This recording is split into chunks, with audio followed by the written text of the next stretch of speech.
to one of the more interesting theories. If you followed me on this channel for any length of time, you may know that one of the books I recommend is Outwitting the Devil by Napoleon Hill. Spoilers for those who have not read it yet, but in the book, Napoleon Hill allegedly has a conversation with the devil, which isn't really the traditional Christian portrayal of the devil. It's really just a consciousness that resides in one half of all matter, as it is the negative half of the atom. Now, what happens to us when we pass on, according to this devil consciousness, is that depending on how we die, it may or may not get to eat us, which is terrifying.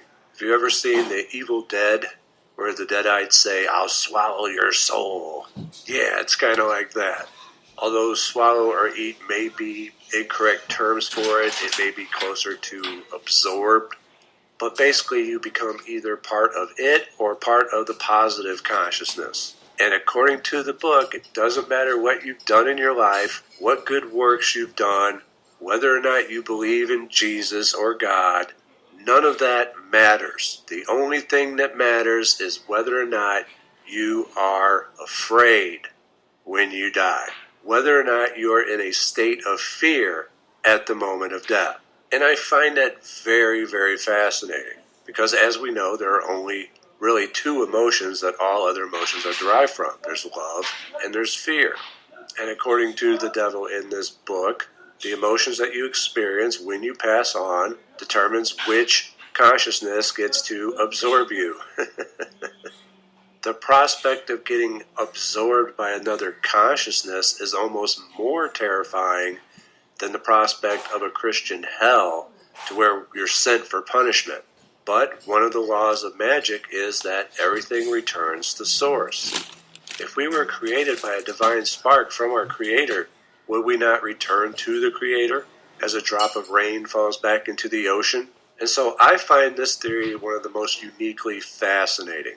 And it doesn't come from just anyone. It comes from Napoleon Hill, the man who wrote Think and Grow Rich, of which I have a copy in my hand right at this moment.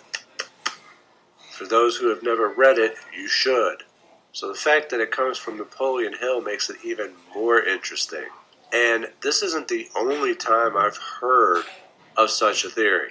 There's another in which the evil consciousness that is represented by Napoleon Hill's devil is actually an insane cancer consciousness. And it goes on to explain exactly what cancer is. That this consciousness coerces, entices, and recruits the consciousness of other cells so that they will join it. And you would see this as a tumor that is growing. Now, where the consciousness is insane is that it sees itself as being separate from the rest of the body, from the rest of nature. And that by doing so, it has achieved immortality. And we know this would be insane because as the cancer grows, it kills off the host, which kills itself off as well.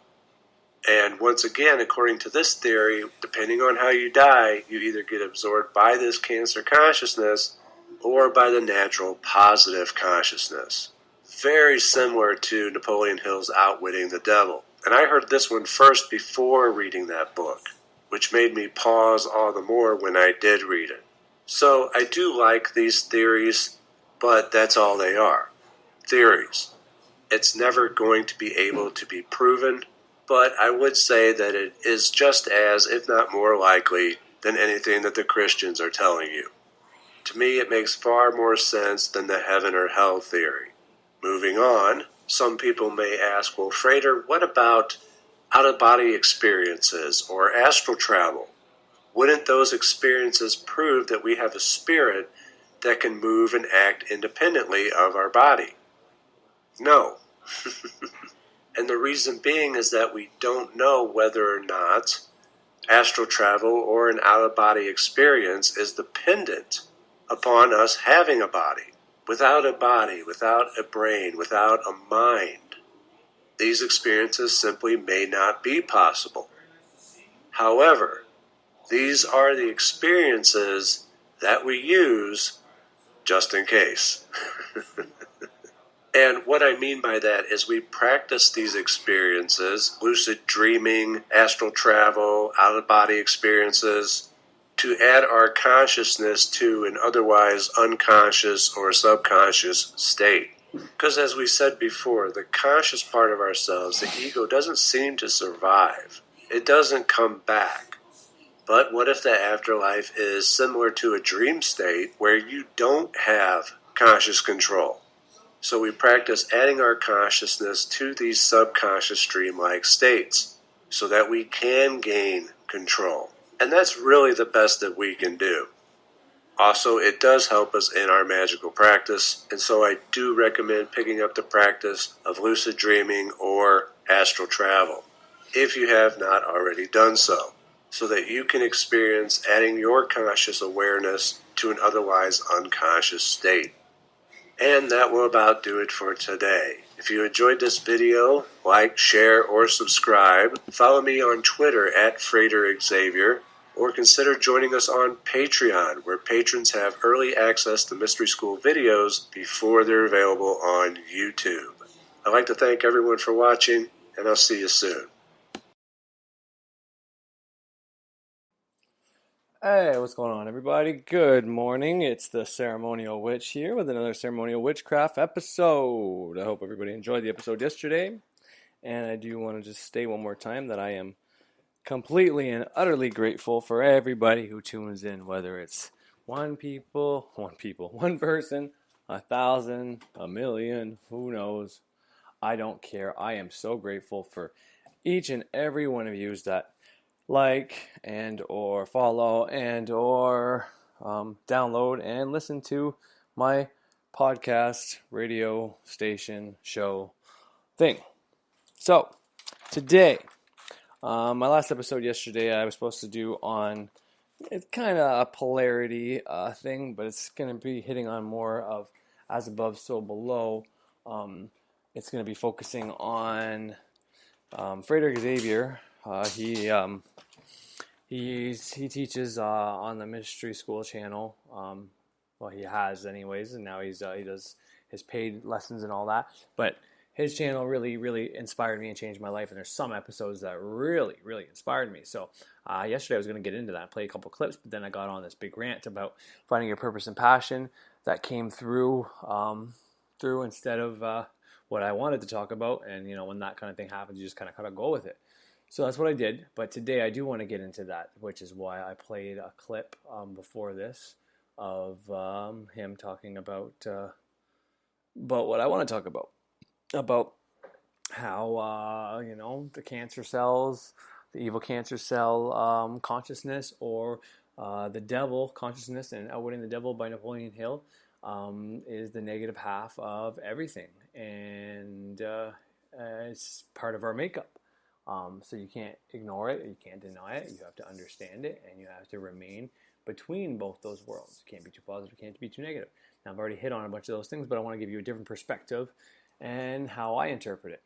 But prior to that, before I get into that, I just want to talk about time.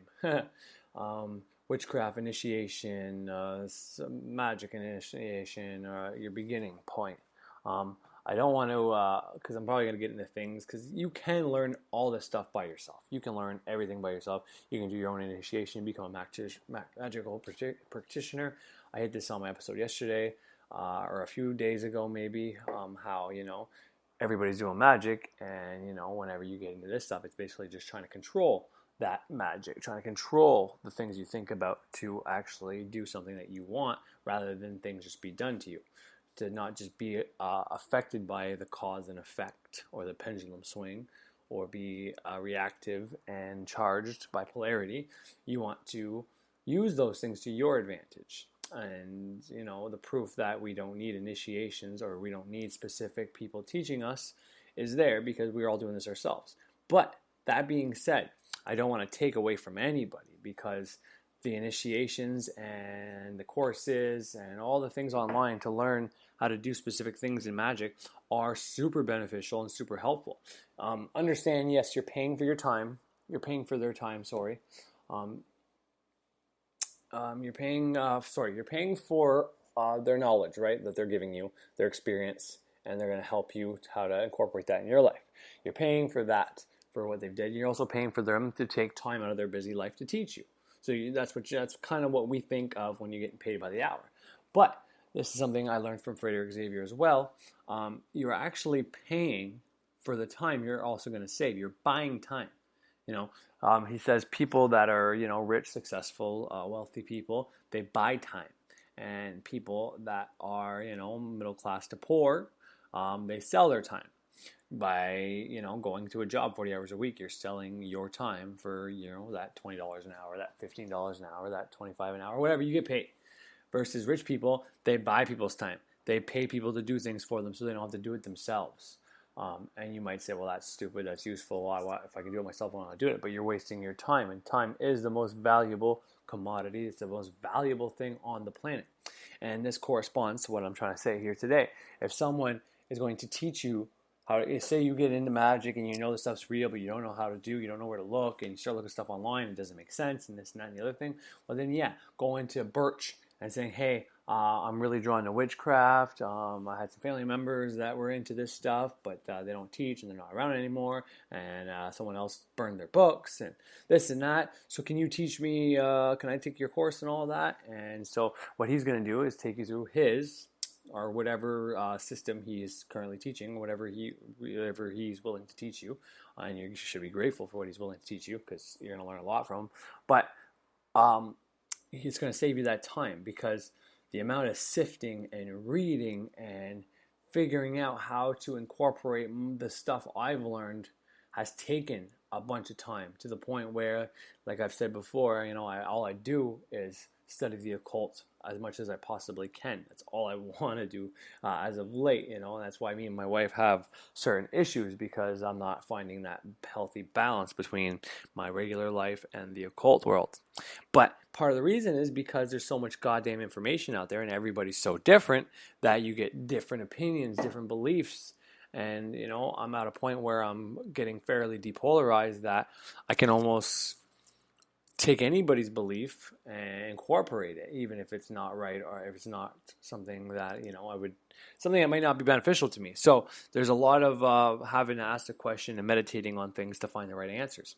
And that's what I offer people here is how to do this stuff by yourself is all I'm offering. Because paying someone to teach you is going to be super beneficial because instead of having to spend, most of your day online, YouTube, Google, and looking at books and reading books, like I normally are listening to a book while I'm researching more information, or I'm listening to a book while I'm doing my sigil and getting my things ready, or I'm writing down an episode or whatever because I don't have time to just sit there and read the book, I feel like I don't have time to just sit there and read the book, which is silly because if you were just to be patient and wait and relax and go into a meditative state and ask the right questions, once you have that cross connection between your minds, you get all the answers you want, which is another thing I'm going to talk about after. But the point is, whenever you pay for someone to teach you their system, you are getting all the information that help them get them where they are, or you should be anyways, and you are paying to cut your time in half,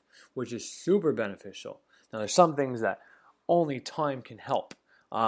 Like I said, I didn't know what I was doing when I was doing it, but by only listening to this stuff, when I gave up eating meat and I gave up watching TV and I gave up a few other things, and all I did was listen to occult stuff, whether I was listening to a book or reading a book or watching YouTube channels of Uncle Birch or Frederick Xavier or anyways, a bunch of people, listening to the Kabbalion book, listening to Outwitting the Devil. Like I said, I didn't read that book, but I listened to it online. There are some books I like to read because you can't always just play the books and all that. But anyways, like All the Temples of Witchcraft, for some reason, by Christopher Penczak, I wasn't able to listen to those books from the PDF that I got. But, I have all his fucking books. And they're amazing, by the way. Definitely great reads. And I got that from Birch. He said that was his newest one that he was teaching what is year in a day on one of his videos. And he also referenced Drawing Down the Moon and Radia, Gospel of the Witches, and I've read all those ones. And some of them I was able to play, some of them I wasn't. But the point is, you are saving time, your valuable time, because your time is the most valuable thing. And if you are working a job to pay the bills, then yeah, doing your initiation with somebody and them teaching you your ways is going to be super beneficial. So that's all I wanted to say there. Ceremonial witchcraft, what I do is the beginner's version of how to do it yourself, is how to learn how to get into magic and do your initiation, get your life lessons, how to reprogram your mind and all this. That's what ceremonial witchcraft is. It's not something I'm ever going to teach. I don't know. I don't want to speak in absolutes like that, so I'll take that back. But it's something that is my personal tradition, and what ceremonial witchcraft is the art of going through so many systems and getting so many different points of views and putting it into my Canadian Western version of spirituality. It's heavily on the 7 hermetic principles. It's heavily on the book Kabbalah, the Great Work of Self-Transformation. It incorporates a lot of the witchcraft stuff I got from Christopher Penczak and Devin Hunter, and I learned from Birch, and then I learned from some of my family's traditions, my grandmother, the stuff that I was able to ask and receive. Like I said, I don't know if it was her talking to me or not, but she has passed on, obviously, so that's how I communicate with her. But things like that. It's a big mixture, which, some people say that that's what witchcraft is. Witchcraft is a bunch of different things. And the only reason I don't want to identify it completely as witchcraft is because, I find ceremonial magic is not so, people judge you. Ceremonial magicians probably do fight with each other and all that. But within witchcraft, because witchcraft is so huge and so many things can be considered witchcraft, there can be a lot of internal fighting with each other, and that's fine. You're going to learn lessons from that, but I'm not into all that anymore. I'm not trying to get brownie points. I'm not trying to get popularity through fighting anybody or doing anything like that. All I'm trying to do here is get the information I learned out to hopefully help somebody who needs it, and if it does help them, then that's amazing. And at the very least, it's just an outlet, because every time I do an episode, I get more information that comes in. And that's something I learned from Frater Xavier, because he says that, he'll do an episode, he'll come back, and he'll give you more on that episode. Because as he releases it, more is able to come in. It's that circuit thing we talked about. But anyways, so I want to get into the as above, so below version of, or how I interpret the whole consciousness Cancer consciousness Frater got into, and the Napoleon Hill interview with the devil version of how fear or love when you die affects what happens to you and stuff like that. But before I get to that, I lost my train of thought, son of a bitch. Before I get to all that, I just want to say that I don't believe or disbelieve in what Napoleon Hill is saying. I know what Napoleon Hill says and wrote down is definitely valuable information. And just like stuff in the Bible, not the whole Bible, but there are certain things in the Bible that I take and I use in my practice. Like Psalms and different things like that are very useful for the uncrossing and stuff. One other thing I learned from Birch and Xavier, Birch and Frater. Whether he had a conversation with the devil or not, who knows? Very likely that he was meditating and he got a lot of this information, or he did automatic writing and started channeling and wanted to know how he could help people ask the question, and that's what came through. It's very likely. If you know about when he wrote this book, which was I don't even know, I want to say in the 1940s or 50s. I'm not positive about that. Maybe even the 60s or 70s. But I know it only got released like 20 or 30 years after he wrote it. So yeah, it'd probably be more like the 60s or 70s, maybe even the 80s. But he died, and then I think his wife held on to it and didn't want to release it. And then it was only when I think she passed away that whoever inherited it, a son or something like that, released it. So that's how controversial it was. But this guy was a huge success, Napoleon Hill. And this is the information he channeled Obviously he's a writer. He wrote Think and Grow Rich and a bunch of other books. He was huge in Earl Nightingale was a big influence on him. And we already know about Earl Nightingale because I did a few episodes just about his information, and his information will help you out huge, huge. So I don't want to say that. I don't want to sound like a new age and say that negativity is bad and this and that. I don't believe that at all. I believe negativity is a powerful energy. I don't think it's the same as dark energy, but I believe negativity is a powerful energy, and you need negativity because you need negative energy. Negative energy and positive energy is the energy flowing through us. We'd be like the nucleus in that example. Positivity is in us, and the electricity is circling around us, kind of like the electron and the protons, and because inside of a nucleus you have protons and neutrons, right? This is chemistry. This can also be incorporated to electricity, or in biology, your atoms, right? The protons and the neutrons are inside the nucleus. They're the same size or the same mass, give or take. Sometimes the proton can be a little bit heavier, I think, or vice versa. It's been a while since I had grade 12 fucking chemistry, but I took science every year I was in high school. I took chemistries, I took biologies, I took physics. I loved it all. I didn't pursue it, because I didn't have the money to go to college and all that, but who knows what can happen now in the future. But anyways, protons and neutrons are in the nucleus and surrounding it, and it's not it's something like orbital, circular. It's not a perfect circle around it, and like a two-dimensional field because pictures we look at whenever I was in high school anyways were two-dimensional, so it'll look like planets almost and all that, and that's not actually how it looks. But the electrons are going around, and that's 98% of the electrons, or 90-some% of the electrons are actually on the outer rim of going around the nucleus. So it's not in there with the protons and the neutrons. Now I know this is kind of irrelevant, doesn't really pertain to this, but it does because I'm going to play the clip there, but the devil says he's the negative half of all matter. And that would technically be the electron, because the electron is the negative half, and the proton is the positive half. But it's not really a half, it's a third, because there's a nucleus in there, which is neutral. It doesn't have a charge, just like your electricity needs a ground. We get electricity to work by getting the electrons to chase around the ground, because the electrons want to be grounded. Protons are good where they are, but that's normally because they're right near a... Correction, I meant it has a neutron in there. The neutron and the protons are together. My bad. The nucleus is what holds the protons and the neutrons. And the neutrons would be like the ground beside or close to the positive, and between the positive and the negative in the electricity. My bad, just a correction. Ground, they're right near a neutral source. And that's why the protons in the middle are right connected to the neutrons. And the electron around it is probably trying to get to that ground, and it can't find a way in. But anyways, that's irrelevant. That's besides the point. But that's just a little bit of how you can maybe think in terms of what the devil was saying in that book. But like I said, I'm not for or against what he said. I believe evil can be necessary. It can be helpful. It could be a motivational tool. I do, however, believe in what happens when they die. I have no way of proving it, so I'm not going to say it or make an episode on it, maybe in the future, but how if you're in fear when you pass away, that I think you get reincarnated on this earth, and you got to keep trying until you can pass without being fearful. I think that's probably the number one lesson you have to learn.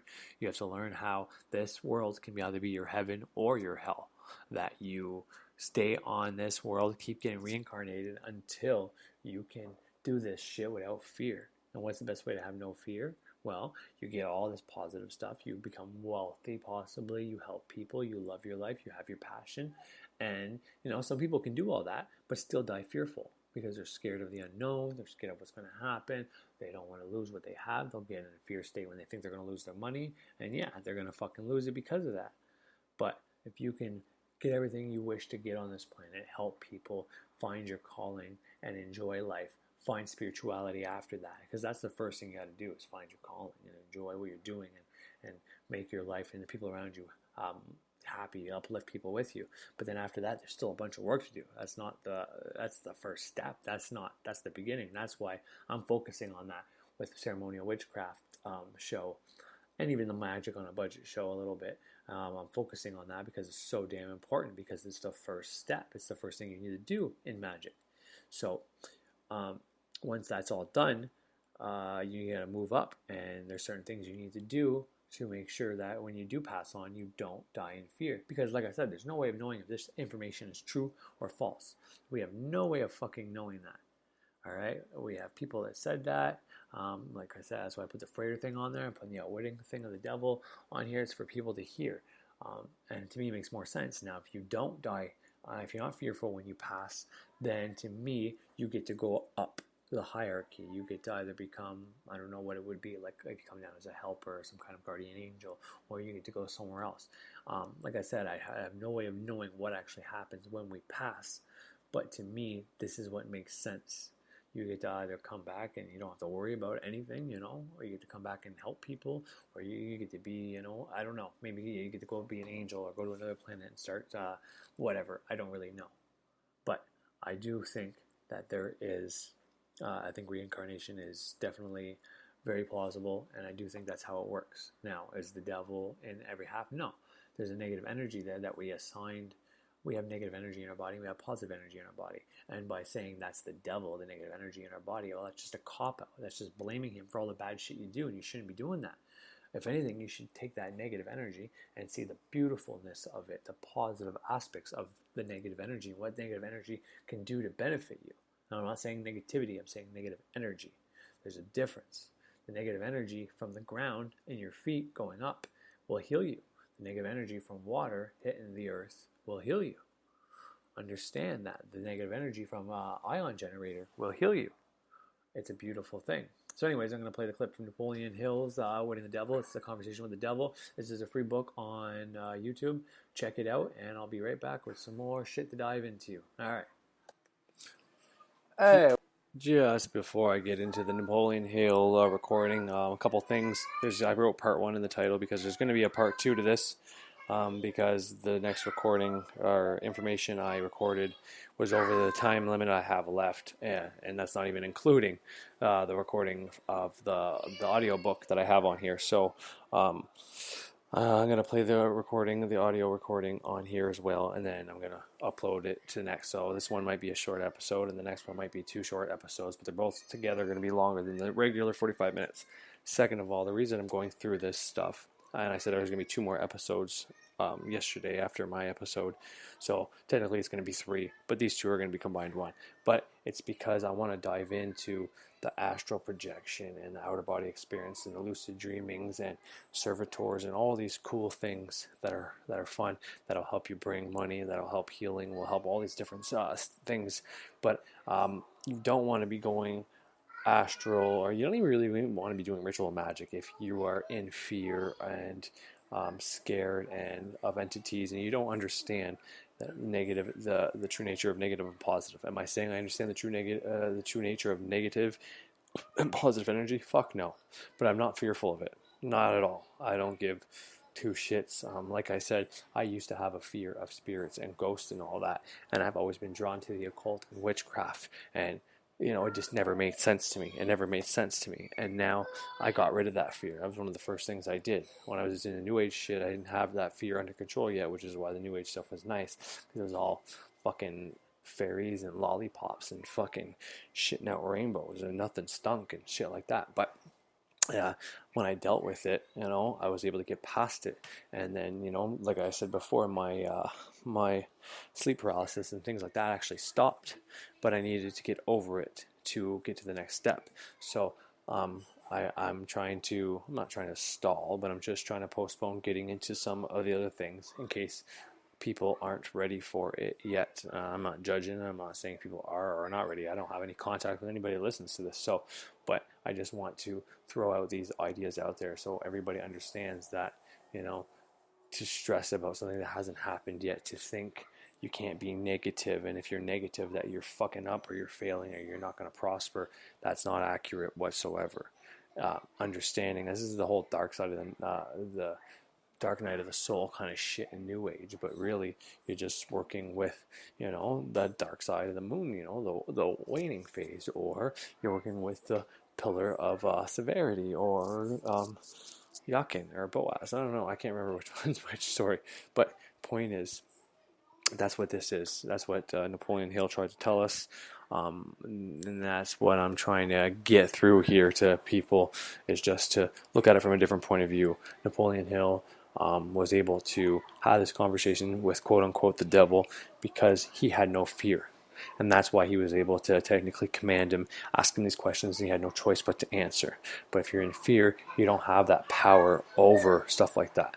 And that stuff can overpower you, which is why I say the first step was Saturn, the first getting your root chakra opened or balancing it or whatever, however you want to call that, is to get on top of the fear-based media and not give it energy anymore. To understand it's there, understand, the potentials, the possibilities, but not focus on it anymore and not give it any of your energy. Take your energy and use it to get what you want, not give it to whoever fucking out there wants you to focus on the bad shit.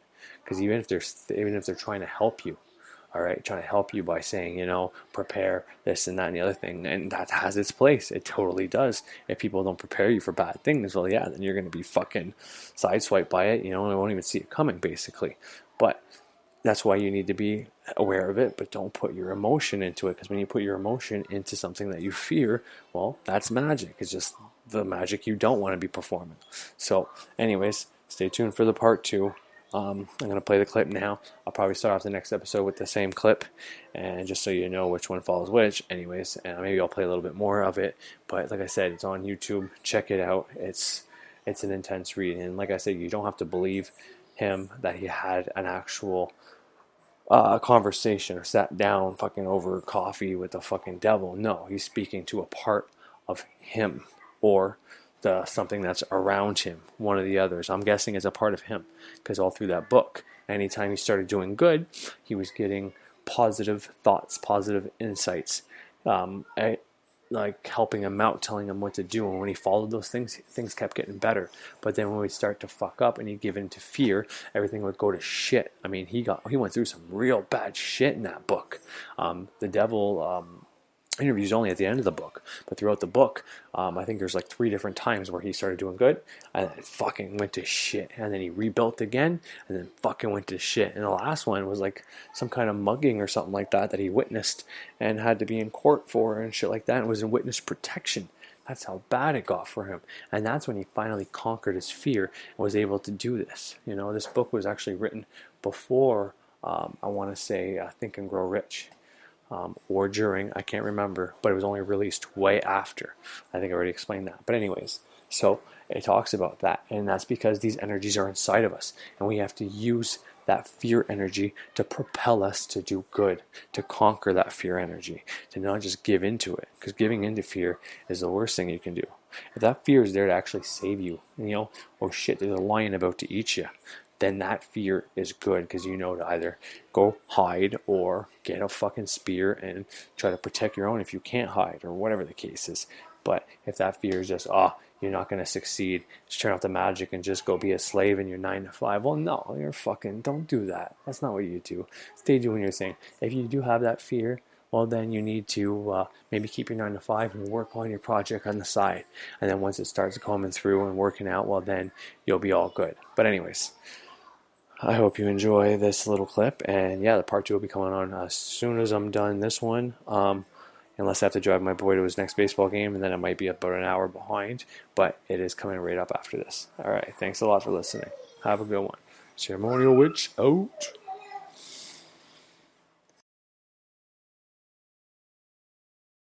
If you want answers, you will address me as Your Majesty. Some things you will understand, some you will not. In order that you may get my viewpoint, I shall describe myself and correct the false notions people have of me and my place of abode. That is a fine idea, Your Majesty. Start by telling me where you live, then describe your physical appearance. My physical appearance? Why, my dear Mr. Earthbound, I have no physical body. I would be handicapped by such an encumbrance as those in which you earthbound creatures live. I consist of negative energy, and I live in the minds of people who fear me. I also occupy 1/2 of every atom of physical matter and every unit of mental and physical energy. Perhaps you will better understand my nature if I tell you I am the negative portion of the atom. Oh, I see what you are preparing to claim. You were laying the foundation to say that if it were not for you, there would be no world, no stars, no electrons, no atoms, no human beings, nothing. Is that correct? True. Absolutely true. Well, if you only occupy one half of energy and matter, who occupies the other half? The other half is occupied by my opposition. Opposition? What do you mean? The opposition is what you earthbound call God. So you have the universe divided up with God. Is that your claim? Not my claim, but the actual fact.